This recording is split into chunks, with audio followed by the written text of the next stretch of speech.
People often believe in things they were never given the choice to question. The idea of God is introduced early, before the age of critical thinking, before the brain even forms the capacity to doubt. When people grow up, they usually inherit the religious identity of their parents without inspecting it, not because they've studied all available alternatives, but because deviation is discouraged. Traditions passed off as truths get repeated so often they feel like reality. But feelings aren't facts. The belief in God has survived not because it has strong evidence behind it, but because it's constantly reinforced by culture, authority, and fear. When we take a step back and look at the foundations of this belief, it becomes clear that it rests more on emotional comfort than rational demonstration. Every god that has ever been worshipped throughout history, thousands of them, was once considered the ultimate truth, but none of them stood the test of time. They faded out, like outdated maps of the world. One of the most basic principles in science and logic is that the burden of proof lies with the person making the claim. If someone claims there's an invisible dragon in their garage, we don't have to prove them wrong, they have to prove it exists. Yet when it comes to God, that standard is reversed. People are told they must believe unless they can somehow disprove the existence of something defined to be beyond detection. When we look at nature, we see complexity, randomness, and indifference. Hurricanes don't spare churches, diseases don't skip believers, animals are not governed by commandments. The universe behaves the same whether we pray or not. The laws of physics are consistent and brutal. They don't respond to faith, they don't reward morality, they don't punish evil. They operate regardless of human wishes.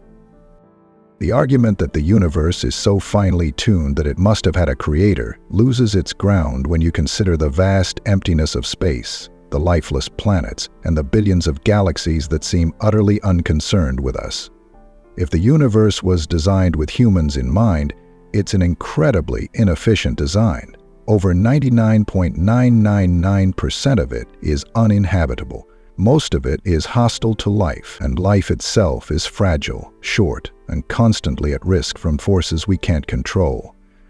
That doesn't suggest intelligent planning. It suggests random chance filtered by natural selection. And if we examine the human body, the supposed pinnacle of divine creation, it's riddled with flaws. The human eye has a blind spot. Our spines are not well suited for upright walking, which is why so many people have back problems. Our throats share a passageway for both air and food, making choking a common risk. These aren't the marks of intelligent design. They are the leftovers of an evolutionary process shaped by trial and error, not by perfection. Religious texts are often used as evidence for the existence of God. But texts aren't evidence of their own claims. A book claiming God exists has the same value as a book claiming unicorns live in the clouds, unless there's something independent to back it up.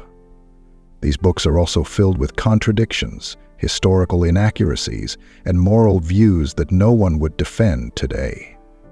If those texts were found in any other context, we wouldn't use them as authority. We'd call them myths, which is exactly what they are. Then, there's the moral argument.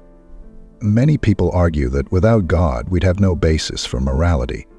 But morality exists in secular societies too. In fact, countries with higher rates of atheism tend to have lower crime, better education, and stronger healthcare. People don't need fear of divine punishment to behave ethically. Empathy, cooperation, and social well-being are often better motivators than ancient laws carved in stone. Morality is not handed down. It evolves, it grows, as societies learn what helps and what harms. The idea that God gives meaning to life is comforting, but comfort isn't a measure of truth. A child might feel safer believing there's a monster-fighting superhero under the bed, but that doesn't make it real. Meaning is not something external we have to be granted. It's something we create through relationships, curiosity, creativity, and contribution. Life is meaningful because we make it so, not because a deity dictates it. Natural disasters don't discriminate. Earthquakes swallow churches. Tsunamis drown the faithful. Starving children pray and die with the same regularity as those who never believed. If there is a God, it's either indifferent or powerless. And if it's indifferent or powerless, it's not the kind of being that deserves worship. People try to explain this by invoking mysterious plans, but a plan that requires so much suffering from innocent people isn't a moral plan. It's a justification after the fact. The existence of thousands of different religions across time and culture shows how adaptable the idea of God is. In one culture, a god demands blood sacrifice. In another, it preaches non-violence. In one, it's a jealous ruler. In another, it's a formless energy. If all these gods contradict each other, and yet all are equally believed, it tells us more about human psychology than about divine truth. People believe what they're taught, what they need, what gives them comfort. That doesn't make it true.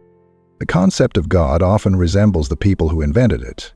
Gods have preferences, enemies, commandments, emotions, and flaws. They reward loyalty, demand obedience, and punish dissent. They mirror kings, not creators of galaxies. If God was truly above human comprehension, then religious texts wouldn't contain such human concerns.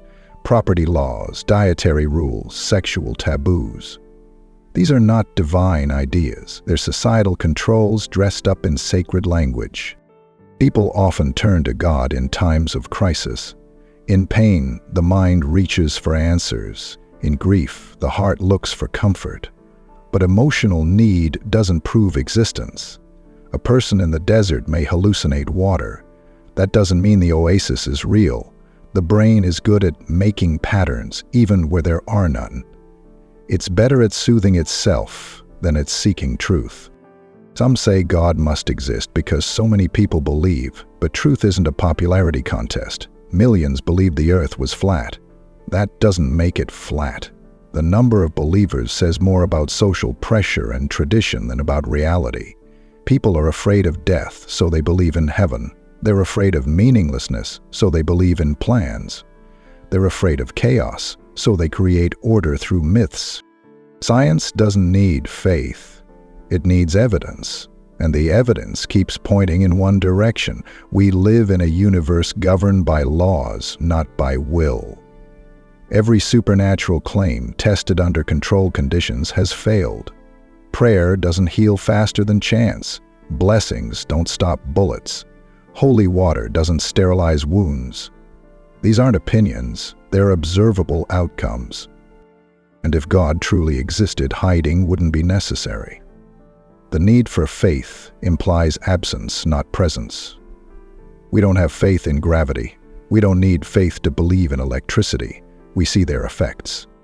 Faith is only required when evidence is missing. And when something can't be detected, tested, or observed, believing in it becomes a personal choice, not a conclusion drawn from reality. The idea of God may have served a function in the past.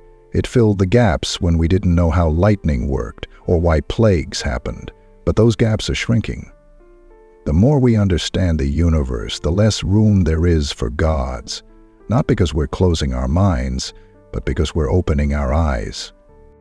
What remains once the gods are gone is not despair. It's responsibility. It means we are the ones who must make life better. Not by waiting for miracles, but by being the agents of change ourselves. It's easier to think someone else is in control, but it's more empowering to know that we are. The world doesn't need more faith. It needs more courage to face reality as it is. Without divine oversight, life becomes even more precious, not less. It becomes urgent, not meaningless. And in that urgency, we find a reason to care, to love, to protect, and to question. We don't need gods to do that. We only need to be human.